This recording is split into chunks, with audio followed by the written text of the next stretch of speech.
Hello my dear students, a very warm welcome to all of you at Motion online. तो बच्चों, कैसे हैं आप सब लोग? उम्मीद करती हूँ सभी बच्चे बहुत ही अच्छे होंगे। तो बच्चों, मैं हूँ आपकी रसायन विज्ञान की अध्यापिका क्रीना और फिजिकल केमिस्ट्री में हम हैं लेक्चर नंबर हमारे 12 पे, जो चैप्टर नंबर 5 पृष्ठ रसायन का हमारा लास्ट लेक्चर है।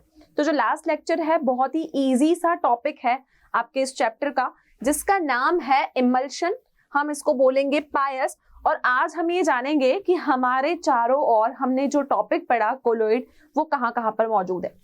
सबसे इंपॉर्टेंट चीज, जब मैंने ये चैप्टर स्टार्ट किया था तो हम अधिशोषण से चले थे और अब हम इमल्शन पे खत्म हो रहे हैं। तो हमने इस चैप्टर में बेसिकली पढ़ा क्या? हमने यहाँ पर अधिशोषण की चर्चा की, उसके बाद हमने कैटलिस्ट उत्प्रेरकों के बारे में पढ़ा। थर्ड टॉपिक हमारा कोलोइड था। कोलोइड में हमने काफी चर्चाएं की, हमने कोलोइड को बनाने की विधियां देखी, कोलोइड का शुद्धिकरण देखा, कोलोइड के प्रकार देखे और कोलोइड जो होते हैं उनके क्या क्या गुण होते हैं, ये टॉपिक हमने लास्ट लेक्चर में कवर किया। फोर्थ पार्ट जो है इस चैप्टर का, बेसिकली थर्ड या फोर्थ पार्ट हम इसको कंसिडर करेंगे, वो है इमल्शन। हिंदी में हम इसको बोलेंगे पायस। और आज हम देखेंगे कि कोलोइड हमारे दैनिक जीवन में कहाँ कहाँ उपयोगी है या हम हमारे अराउंड कोलोइड को किस किस फॉर्म में देखते हैं। बट उससे पहले हमें क्या पढ़ना है? हमें पढ़ना है इमल्शन के बारे में। तो स्टार्ट करते हैं हमारा आज का टॉपिक विथ इमल्शन। तो बच्चों, इमल्शन क्या होता है? सिंपल सी बात करती हूं मैं। कई बार आपने देखा है कि दो चीजें ऐसी होती है, दो लिक्विड्स को हम ऐसे मिक्स करते हैं कि वो आपस में मिक्स नहीं हो पाते। ठीक है, क्यों नहीं हो पाते? या तो वो अमिश्रित होते हैं या फिर मैं बोलूं कि वो पार्शियली मिक्सेबल होते हैं, उनमें कैपेसिटी नहीं होती मिक्स होने की। ऐसा एग्जाम्पल हम कहाँ देखते हैं? अगर हमने दूध में पानी को मिक्स किया तो वो तो मिक्स हो जाता है और वो मिक्स होके हमको क्या देता है? कोलोइडी विलयन देता है। लेकिन अगर मैं पानी में तेल को मिक्स करने की बात करूं, ऑयल को मिक्स करने की बात करूं, तो आप ये देखोगे कि ऑयल और वाटर कभी भी एक दूसरे के साथ मिक्स नहीं होते। लेकिन अगर आपने उनको थोड़ी देर के लिए छोड़ दिया तो क्या होगा? वो दोनों अपनी एक एक सेपरेट लेयर बना लेते हैं। तो ऑयल इन वाटर और वाटर इन ऑयल, ये क्या कहलाते हैं? ये आपके इमल्शन कहलाते हैं। इनको हम पायस कहते हैं। तो होता क्या है पायस? यह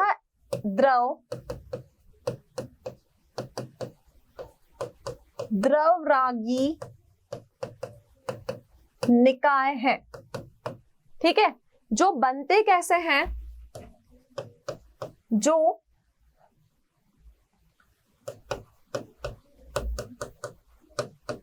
विभाजित बूंदों का परिक्षेपण होता है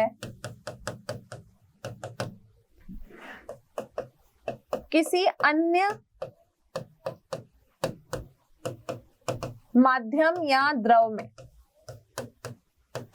ठीक है, इसे आप क्या बोलोगे? इसे हम इमल्शन या पायस कहेंगे।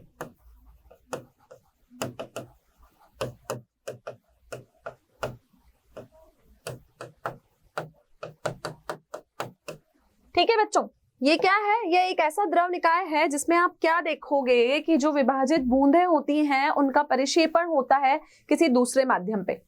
अब इसके दो बेसिक एग्जांपल्स हैं, उसको आप इमल्शन कहोगे। दो बेसिक एग्जांपल है। पहला है ऑयल इन वाटर, ठीक है, तेल का जल में परिक्षेपण। और दूसरा होता है वाटर इन ऑयल, मतलब जल का तेल में परिक्षेपण। दोनों जो इमल्शन है वो एक तरीके के नहीं है। अगर हम पानी में ऑयल मिक्स करें या ऑयल में पानी मिक्स करें, दोनों बातें आपकी एक नहीं है। दोनों ही क्या है? दोनों ही इमल्शन के आपके अलग अलग टाइप्स हैं। तो देखिए कैसे होता है ये। दो टाइप्स के बारे में पढ़ेंगे हम। इमल्शन के कितने प्रकार हुए? इमल्शन के हमारे पास में यहाँ पर दो प्रकार हुए। ठीक है, कौन से दो प्रकार? पहले का नाम है ऑयल इन वाटर इमल्शन, इसको हम बोलेंगे O/W। ठीक है, दूसरा इमल्शन होता है आपका वाटर इन ऑयल, जिसको मैं बोलूंगी W/O।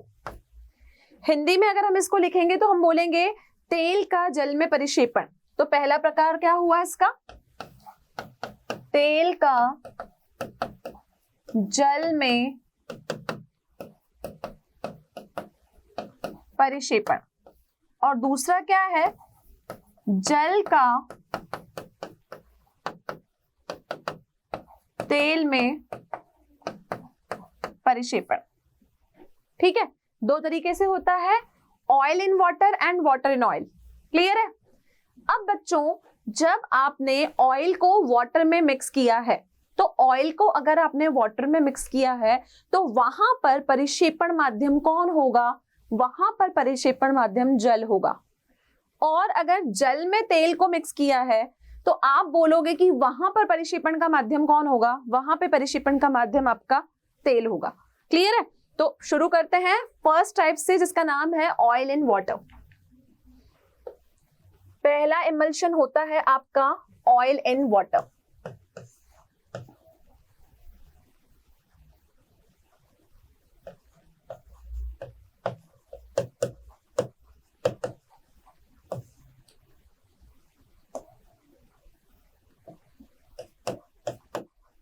अब अगर कोई इमल्शन ऑयल इन वाटर है तो वहां पर आपका परिक्षेपण माध्यम कौन होगा? परिक्षेपण माध्यम जल होगा। अब अगर अपन ऑयल इन वाटर की बात करते हैं तो ऑयल इन वाटर का एग्जांपल हम अपनी डेली लाइफ में कहाँ देखते हैं? आपने देखा है कि हम अगर दूध की बात करते हैं तो दूध में क्रीम होती है, मिल्क में क्रीम होती है। वो किस रूप में होती है? फेट या वसा की फॉर्म में होती है। तो अगर मैं मिल्क में फेट या क्रीम की बात करूंगी तो वो कैसा इमल्शन है? वो ऑयल इन वाटर इमल्शन है। तो इसका एग्जाम्पल क्या होगा? इसका एग्जाम्पल होगा क्रीम एंड मिल्क। ठीक है, और वो दूध में किस प्रकार से होगी? वो दूध में या तो फेट या वसा के रूप में होगी। क्लियर है बच्चों? किस रूप में होगी वो? फेट या वसा के रूप में होगी। अब दूसरे तरीके का इमल्शन पायस कौन सा होता है? Water in oil. ठीक है, तो दूसरा टाइप क्या है आपके पास में? Water in oil.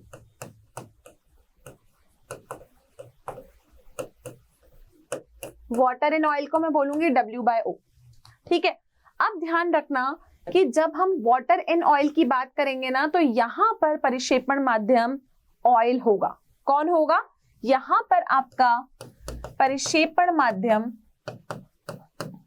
कौन होगा? परिक्षेपण माध्यम हमारा ऑयल होगा, तेल होगा। अब ऑयल इन वाटर का एग्जांपल तो हमने बात किया मिल्क और मिल्क में प्रेजेंट क्रीम, लेकिन वाटर इन ऑयल का हमारे डे टू डे लाइफ में क्या एग्जांपल है वो हम बात करते हैं। तो यहां पर परिक्षेपण माध्यम यहां पर कौन होगा? यहां पर आपका परिक्षेपण माध्यम ऑयल होगा। तो इसका जो एग्जांपल है वो कौन है? इसका एग्जांपल है आपके पास में घी या फिर मक्खन। इसमें जो परिक्षेपण माध्यम कौन होता है? यहां पर आपका परिक्षेपण माध्यम ऑयल होता है। इतना क्लियर है? चलिए, अब दोनों की ऑयल इन वाटर और वाटर इन ऑयल में आपको पता चला कि तेल में जल का परिक्षेपण होने का मतलब है ऑयल इन वाटर, और वहां पर वाटर परिक्षेपण माध्यम का काम करेगा, यहाँ पर ऑयल परिक्षेपण माध्यम का काम करेगा।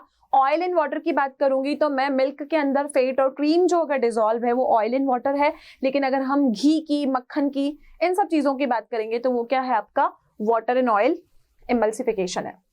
क्लियर है? तो इमल्शन दो तरीके के हुए, oil in water and water in oil.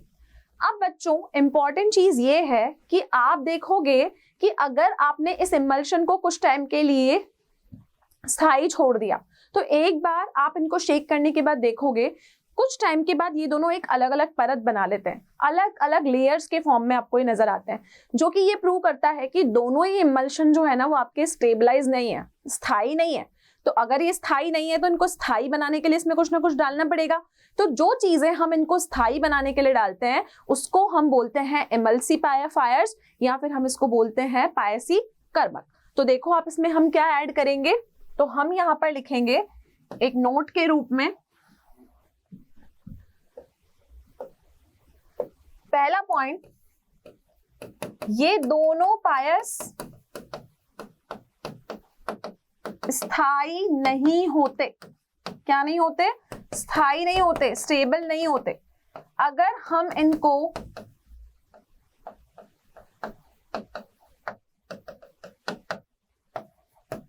छोड़ देंगे तो ये हमें कैसे मिलेंगे?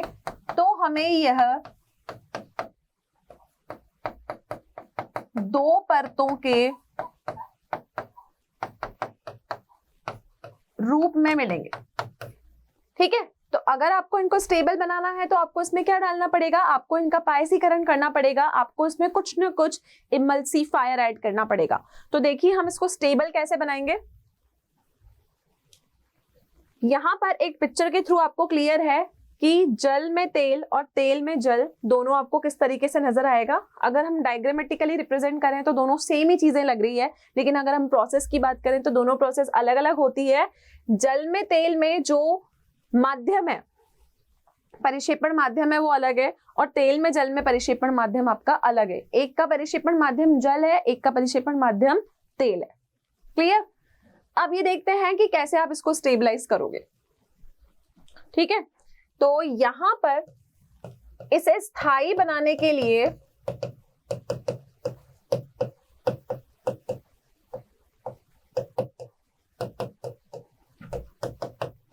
हम क्या ऐड करते हैं, हम इमल्सिफायर ऐड करते हैं।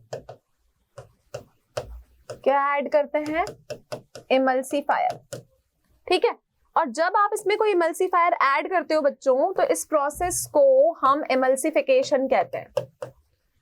इस प्रक्रम को हम क्या कहते हैं, हम इसको इंग्लिश में इमल्सिफिकेशन कहेंगे और हिंदी में हम इसको पायसीकरण कहेंगे। क्या कहेंगे, पायसीकरण हम इसको कहते हैं। तो इस प्रोसेस का नाम क्या हुआ, प्रोसेस का नाम हुआ इमल्सिफिकेशन, हिंदी में इसको हम पायसीकरण कहेंगे। अब आपने क्या चीज देखी कि आपके पास इमल्शन दो तरीके के हैं, एक का नाम है ऑयल इन वाटर और एक का नाम है बच्चों वाटर इन ऑयल। ठीक है, तो पहला मैंने आपको क्या बताया, ऑयल इन वाटर, O/W, और सेकंड क्या था, सेकंड था आपका वाटर इन ऑयल, W/O। ठीक है, अब समझिएगा यहाँ पर कि आप इसको स्टेबल कैसे बनाएंगे, इसको स्टेबलाइज कैसे करेंगे, स्थायी कैसे बनाएंगे। अगर कोई आपके पास पायस ऑयल इन वाटर वाला है तो उसको स्टेबल बनाने के लिए मुझे क्या ऐड करना पड़ेगा, मुझे इसमें स्टार्च ऐड करना पड़ेगा, जिलेटिन ऐड करना पड़ेगा, या किसी तरीके का मुझे इसमें प्रोटीन ऐड करना पड़ेगा। तो ध्यान रखिएगा कि ऑयल इन वाटर को स्थायी बनाना है तो इसका पायसीकरण करने के लिए आप इसमें कौन से इमल्सिफायर डालोगे, आप इसमें डालोगे स्टार्च या फिर जिलेटिन। लेकिन वाटर इन ऑयल वाले को अगर आपको स्टेबलाइज करना है तो इसमें आप क्या डालोगे, इसमें आप डालो अल्कोहल या फिर हम इसमें डालेंगे लैम्प ब्लैक। ठीक है, तो ध्यान रखना दोनों को स्टेबलाइज करने के लिए हमारे पास जो इमल्सिफायर्स हैं उनकी कैटेगरी अलग अलग है, दोनों इमल्सिफायर आपके अलग अलग हैं उनको स्टेबलाइज करने के लिए। इतना क्लियर। तो हम इमल्सिफिकेशन में ये देख चुके हैं कि इमल्सिफिकेशन में इमल्शन जो होता है ये द्रव ऐसे द्रव निकाय हैं जिसमें आप देखोगे कि कोई ना कोई आपका द्रव किसी न किसी परिक्षेपण माध्यम में परिक्षेपित होगा। इसको हम इमल्शन कहेंगे, हिंदी में पायस कहेंगे। दो तरीके का होता है, oil in water and water in oil. ठीक है, स्टेबलाइज करने के लिए मैंने क्या डाला, इमल्सिफायर डाला। प्रोसेस को हम पायसीकरण कहेंगे और दोनों के जो इमल्सिफायर्स मेरे पास में यहाँ पर हैं, दोनों के इमल्सिफायर्स क्या हैं, अलग अलग हैं। इतना क्लियर है। चलिए, अब इमल्सिफिकेशन में हमने ये बात तो कर ली, आगे हमको देखना है हमारे चारों ओर कोलॉइड कहाँ कहाँ पर है।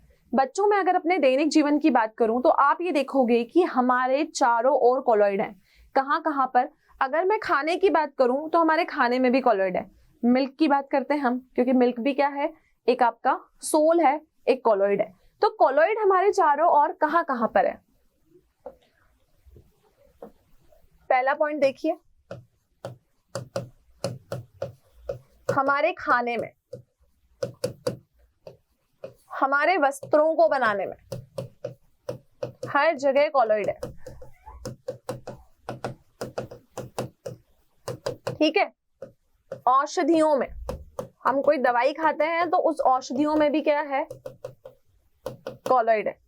चौथा मैं बात करूं हमारे फर्नीचर बनाने में, अगर हम फर्नीचर बनाते हैं लकड़ी का, उसमें भी कोलॉइड है। अगर हम अपना घर बनाते हैं तो वहां भी क्या है, कोलॉइड है। तो तो हमारे दैनिक जीवन में मैं जितनी भी चर्चा करूं, कोलॉइड हर जगह हैं, किसी ना किसी रूप में आपको कोलॉइड हर जगह देखने को मिलेगा। तो अब हम ये बात करते हैं कि हमारे जीवन में कोलॉइड के उदाहरण हमें कहाँ कहाँ देखने को मिलते हैं। तो इसका सबसे पहला उदाहरण है आकाश का नीला रंग। आपने देखा है आकाश का नीला रंग होता है, तो आकाश का नीला रंग क्यों है? वो कोलॉइडल पार्टिकल्स की वजह से भी है। तो हमारे चारों ओर कोलॉइड में पहला उदाहरण है आकाश का नीला रंग।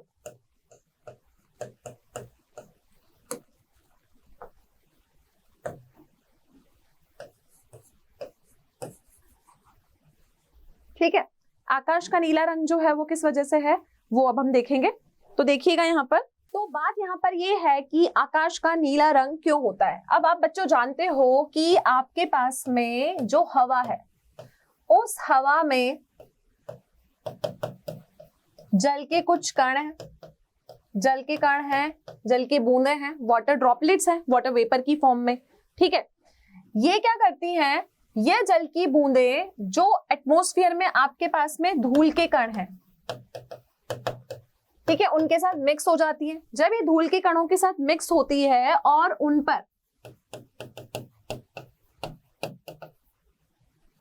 लाइट फॉल होती है, तो ये क्या करती है? लाइट का इल्यूमिनेशन करती है। और आपको क्या होता है कि वो लाइट किस रूप में नजर आता है? वो स्काई आपको ब्लू कलर का नजर आता है, क्योंकि हवा में हमारे पास में वाटर की ड्रॉपलेट्स भी हैं, डस्ट के पार्टिकल्स भी हैं। जैसे ही सनलाइट इनके ऊपर फॉल होती है वो ये इल्यूमिनेट करते हैं। हम कह सकते हैं कि ये आपको टिंडल इफेक्ट की फॉर्म में देखने को मिलेंगे। और आप देखोगे कि इस रीजन की वजह से जो हमारा स्काई का कलर है वो क्या होता है? ब्लू होता है।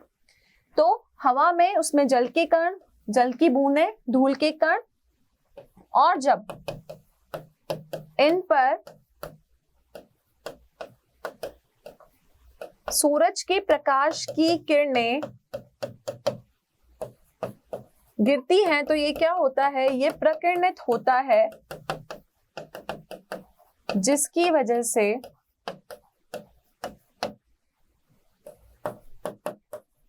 हमें आकाश का रंग नीला दिखाई देता है। क्या होता है इसकी वजह से हमें आकाश का रंग नीला दिखाई देता है? तो पहला एप्लीकेशन हमारे कोलॉइड का क्या है हमारे आसपास कि blue colour of the sky.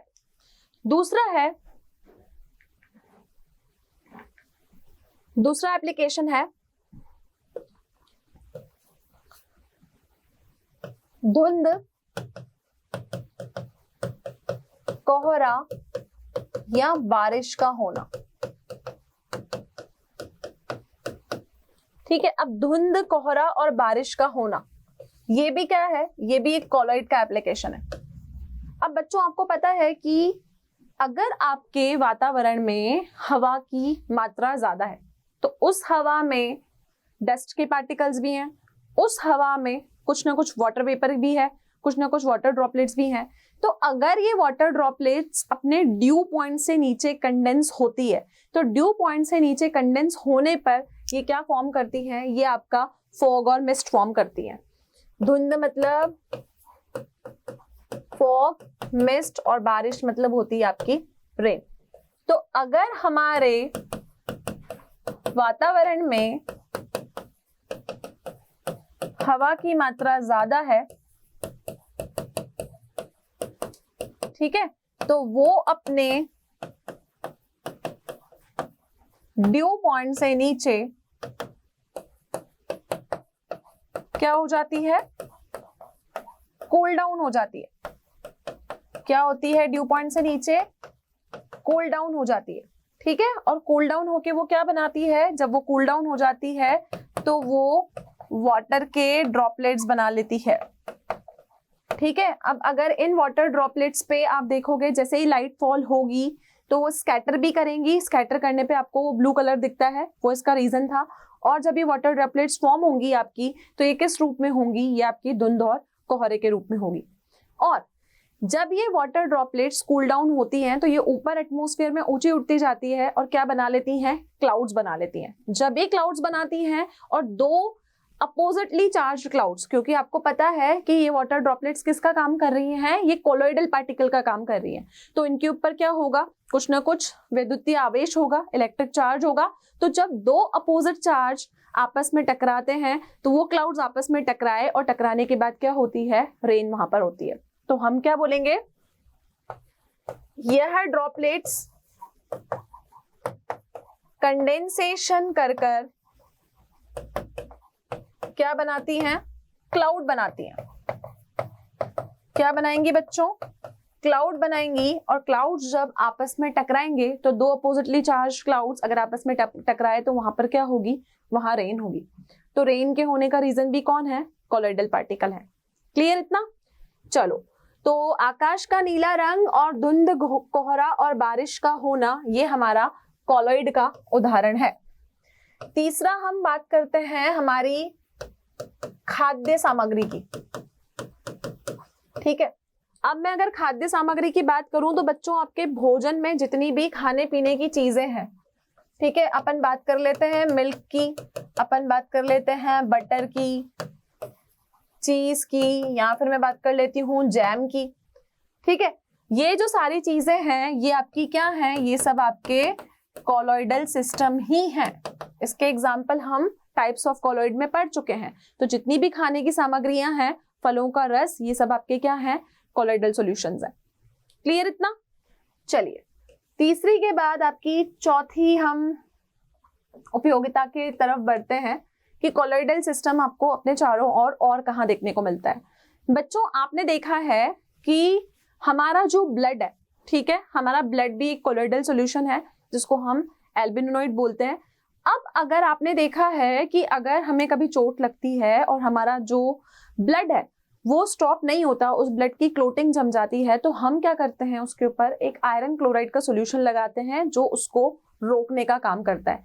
तो रक्त के थप्पे को जमने से रोकना, वो जो रक्त का थपका है वो भी क्या करता है, आपका एक कोलॉइड की तरह बिहेव करता है। तो हम बोलेंगे कि जो हमारा रक्त है वो भी क्या है, कोलॉइड है। ठीक है, तो जो आपका ब्लड है वो कैसा कोलॉइड है, एल्बुमिनॉइड, एल्बुमिनॉइड, एल्बुमिनॉइड। ठीक है, तो चोट लगने पर जब ये रक्त का थक्का आपका जमता है, ये कोलॉइड की तरह बिहेव करता है, और इस थक्के को रोकने के लिए हम एक आयरन क्लोराइड का मिश्रण जो होता है उसका प्रयोग करते हैं, इसको रक्त के थक्के को जमने से रोकने के लिए। इतना क्लियर। तो ये था आपका धुंध कोहरा, बारिश का होना, खाद्य सामग्री, रक्त में इसकी उपयोगिता कोलॉइडल पार्टिकल की।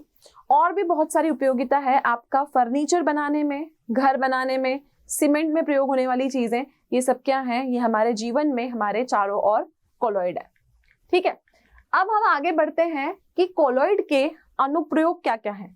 अनुप्रयोग का मतलब कि कोलॉइड की एप्लीकेशंस आपको कहाँ कहाँ देखने को मिलेगी। ठीक है, क्योंकि हम जानते हैं कि कोलॉइड हमारे आसपास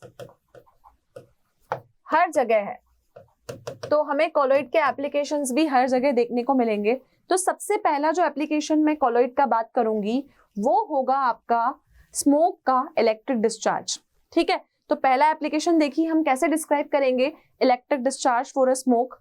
तो यहाँ पर तो बच्चों हमारे पास में यहाँ पर कोलॉइड का पहला एप्लीकेशन क्या है, वो है आपका इलेक्ट्रो प्रेसिपिटेशन ऑफ स्मोक। मतलब जो आपकी धुंध होती है, जो आपका धुआं होता है, धुम्र होता है जो फैक्ट्रियों में से निकलता है, उसका आप कैसे प्रेसिपिटेशन करते हो। दूसरा एप्लीकेशन जो यहाँ पर आपके पास में है वो है टैनिंग। टैनिंग मतलब कि एनिमल्स की जो भी हम स्किन यूज करते हैं उससे हम लेदर कैसे बनाते हैं। तीसरा एप्लीकेशन है इसका मेडिसिन में। चौथा एप्लीकेशन मैं बात करूंगी सोप का क्लींजिंग एक्शन, जो मैं आपको पहले ही बता चुकी हूं, क्लींजिंग एक्शन ऑफ सोप। ठीक है, पांचवा एप्लीकेशन हम बात करेंगे इसका मेडिसिन में। मेडिसिन में हम बात कर चुके हैं। इसके अलावा इसके हम टोटल 7 एप्लीकेशंस पर यहाँ पर डील करेंगे। तो पहला एप्लीकेशन हुआ स्मोक का इलेक्ट्रो प्रेसिपिटेशन, सेकेंड हुआ टैनिंग, मेडिसिन, यहाँ पर हुआ सोप का क्लींजिंग एक्शन। इसके अलावा हम इसकी बात करेंगे कि इंडस्ट्रीज में ये कहाँ पर काम आता है। नेक्स्ट है ये फूड में कहाँ पर काम आता है। और सेवेंथ जो हमारा एप्लीकेशन होगा वो होगा कि फोटोग्राफिक प्लेट्स और रबर इंडस्ट्री में ये कहाँ पर काम आता है। फोटोग्राफिक प्लेट्स और फूड और रबर की भी हम बात करेंगे कि रबर इंडस्ट्री में इसकी कहाँ उपयोगिता है।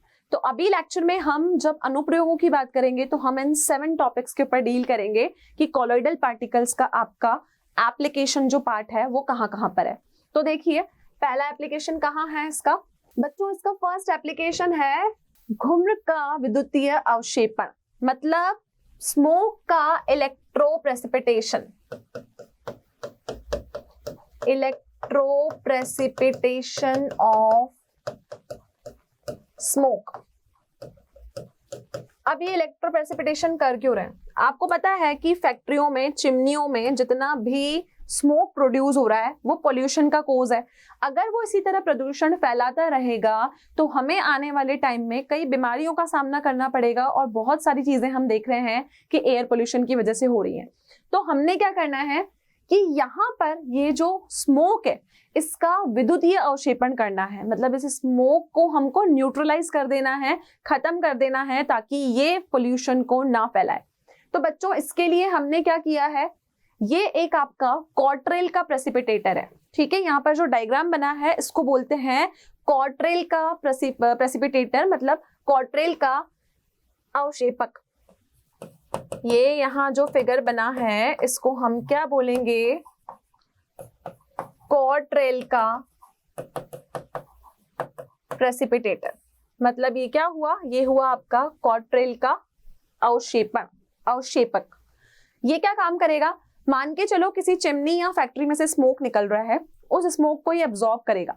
अब ये यहाँ पर स्मोक के ऊपर जो चार्ज होगा ना, स्मोक के ऊपर जो भी आवेश होगा उससे अपोजिटली चार्ज हम यहाँ पर प्लेस करके रखते हैं। जैसे ही कोई गैस आके यहाँ पर कैप्चर हुई तो आप देखोगे कि यहाँ पर जो इलेक्ट्रोड लगाया ना वो 30,000 वोल्ट तक का लगाया है, मतलब यहाँ पर जो वोल्टेज है वो काफी हाई है। जैसे ही स्मोक यहाँ पर एंटर हुई, धुआं यहाँ पर एंटर हुआ, धुएं को एंटर करवाने के लिए हमारे पास में यहाँ से ये चैम्बर है। यहाँ पर हमने देखा कि जैसे ही हम इस प्रेसिपिटेटर को वर्क करवाना चालू करेंगे तो यहाँ पर स्मोक में से जितनी भी अवक्षेपित राख होगी वो यहाँ नीचे आके सेटल हो जाएगी और जो बाहर गैस निकलेगी ना वो कार्बन से मुक्त होगी। अब क्योंकि वो कार्बन से मुक्त होगी तो वो क्या करेगी, वो पोल्यूशन नहीं फैलाएगी। तो हमें क्या ध्यान रखना है कि इस प्रेसिपिटेटर के अंदर आपको जो चार्ज लेना है वो स्मोक के चार्ज का क्या होगा, अपोजिट। तो प्रेसिपिटेटर का चार्ज या हम बोल सकते हैं आवेश अपोजिट होगा। किससे अपोजिट होगा, स्मोक के चार्ज से। इसको क्या बोला हमने, इसको हमने कॉट्रेल का प्रेसिपिटेटर बोला।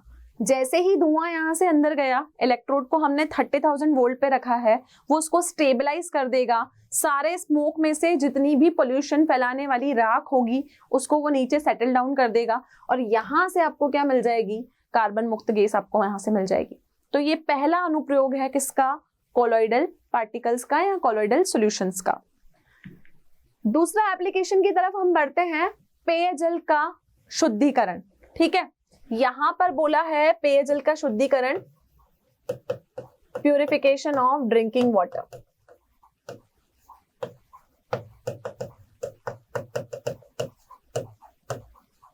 ठीक है, अब आपने देखा है कि आपके घरों में जो ड्रिंकिंग वाटर आता है उसमें बहुत सारी इम्प्योरिटीज होती है।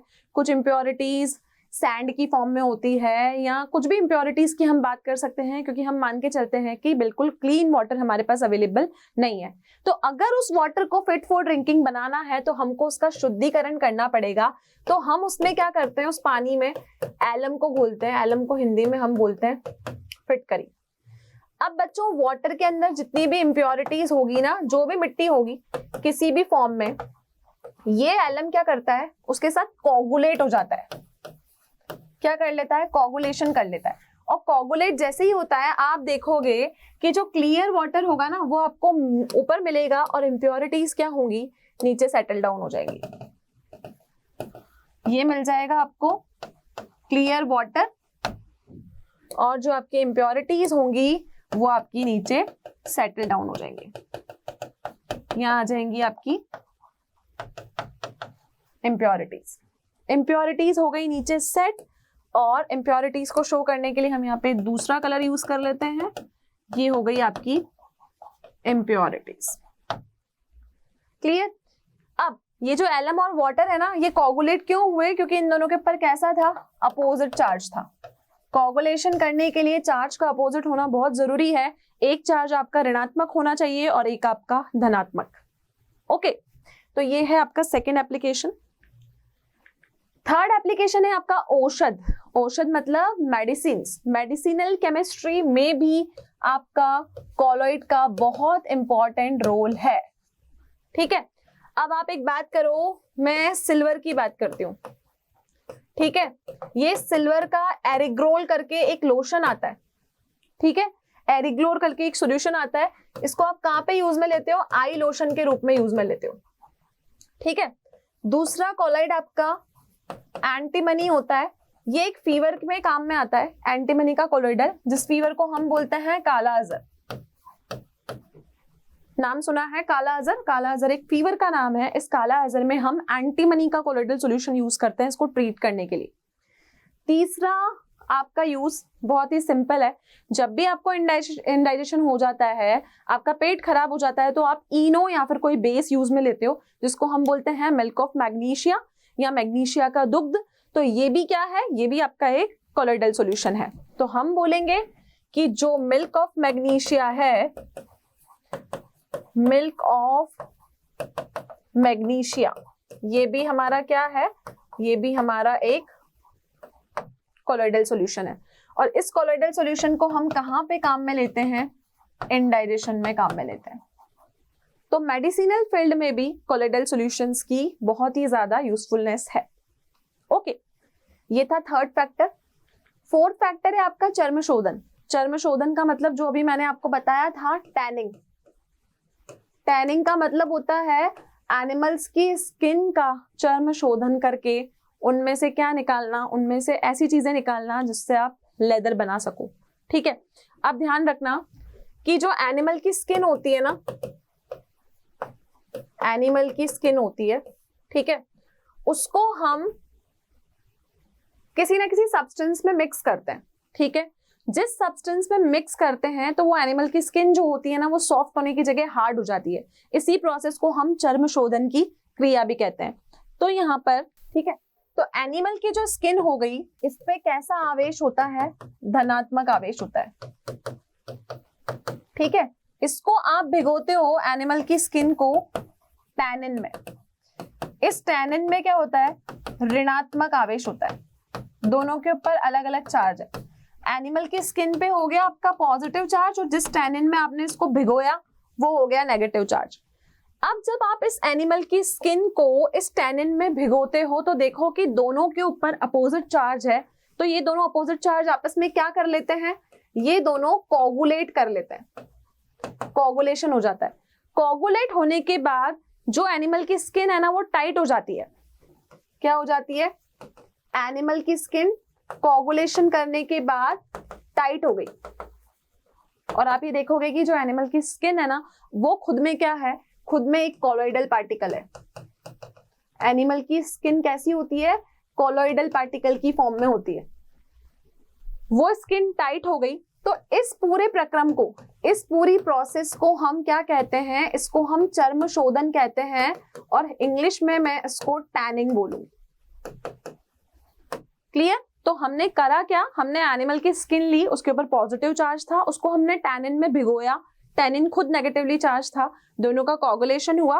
कोगुलेशन होने के बाद वो एनिमल की स्किन क्या हो गई? टाइट हो गई, जिससे हमने क्या बनाया? लेदर बनाया। और इस पूरी प्रोसेस को हमने क्या बोला? चर्म शोधन। क्लियर है?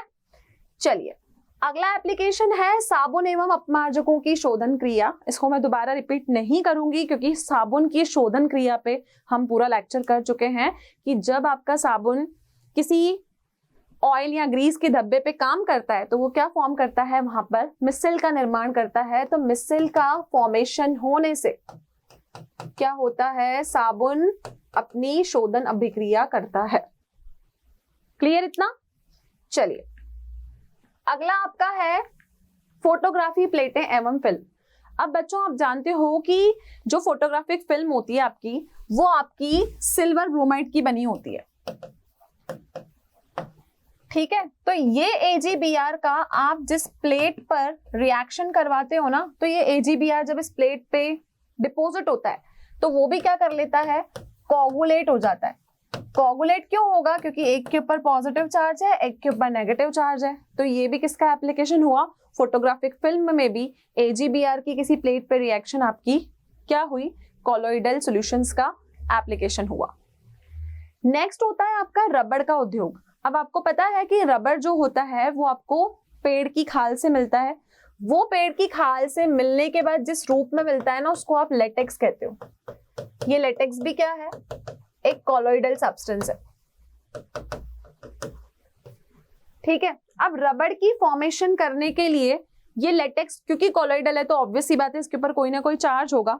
हम इसको किस में भिगोएंगे? क्योंकि इसके ऊपर कैसा चार्ज होता है? लेटेक्स तो होता है और साथ में ये ऋणात्मक आवेश वाला होता है। तो आपको जो रबड़ है वो कैसे प्राप्त हुआ? रबड़ आपको लेटेक्स के कॉलोइडल स्कंदन से प्राप्त हुआ। हमने क्या किया? हमने रबड़ आपको लेटेक्स के कॉलोइडल स्कंदन से प्राप्त हुआ, हमने उसका कॉलोइडल स्कंदन किया और हमको क्या मिला? हमको रबड़ मिला, ठीक है। अब रबड़ के बाद आपका जो नेक्स्ट एप्लीकेशन है वो है आपका औद्योगिक उत्पाद, मतलब इंडस्ट्रियल प्रोडक्ट्स। इंडस्ट्रियल प्रोडक्ट्स में मैं बात कर लेती हूँ आपके पेपर की। रबड़ भी खुद में एक इंडस्ट्रियल प्रोडक्ट था, ठीक है। कपड़ों की, क्लोथ्स की, टेक्सटाइल्स की, ये सारे आपके इंडस्ट्रियल एप्लीकेशन के प्रोडक्ट हैं। तो ये जो इंडस्ट्री से आपको मिलते हैं ना, ये कैसे होते हैं? ये आपके सारे कॉलोइडल फॉर्म वाले होते हैं। तो कॉलोइडल फॉर्म को बनाने के लिए एक के ऊपर पॉजिटिव चार्ज होना चाहिए, दूसरे पे नेगेटिव, ताकि कोगुलेशन हो और वो क्या दे? आपको सुटेबल प्रोडक्ट दे। तो औद्योगिक उत्पाद में ये आपका नेक्स्ट एप्लीकेशन था। तो बच्चों यहीं पर हमारे कॉलोइडों के अनुप्रयोग जो हैं वो कंप्लीट होते हैं। तो कुल मिला के ये हमारे आज के सेशन का लास्ट लेक्चर था, जिसमें हमने हमारे पृष्ठ रसायन को कंप्लीट किया। इमल्शन जो था मेन आज का मोटिव था। इमल्शन के अलावा मैंने आपको बताया यहाँ पर कि कॉलोइड आपके आसपास कहाँ पर है, कौन से फेनोमेना कॉलोइड से रिलेटेड है। लाइक आपका आकाश का नीला रंग हो गया, फॉग, मिस्ट और रेन का होना, ये सब कॉलोइड के एप्लीकेशंस हैं। और उसके अलावा हमने ये देखा कि कॉलोइड के अनुप्रयोग हमारे जीवन में कहाँ कहाँ पर है। तो हमने डिफरेंट फील्ड्स देखे कि कोई भी फील्ड ऐसा छूटा हुआ नहीं है जहाँ पर हम कॉलोइड को नहीं देखते हैं। तो आई होप कि आज का लेक्चर सभी बच्चों को क्लियर है। इस टॉपिक से रिलेटेड अगर आपको कोई भी क्वेश्चंस, कंटेंट या डीपीपी की रिक्वायरमेंट है तो आप डाउनलोड कर सकते हैं हमारा मोशन लर्निंग ऐप। तो बच्चों नेक्स्ट क्लास में हम फिर मिलेंगे with a very new topic, जिसमें हम स्टार्ट करेंगे अपना अगला लेक्चर। तो हमारे साथ कनेक्टेड रहिए। Thank you so much, have a great day. आशा करता हूं हमारे टॉप एजुकेटर का यह लेक्चर आपको पसंद आया होगा। अगर पसंद आया है तो वीडियो को लाइक करिए, चैनल को सब्सक्राइब करिए और शेयर भी करिए, क्योंकि ज्ञान बांटने से बढ़ता है और सही बताऊं तो पुण्य भी मिलता है। मुझे सुनने के लिए बहुत बहुत धन्यवाद। Thank you.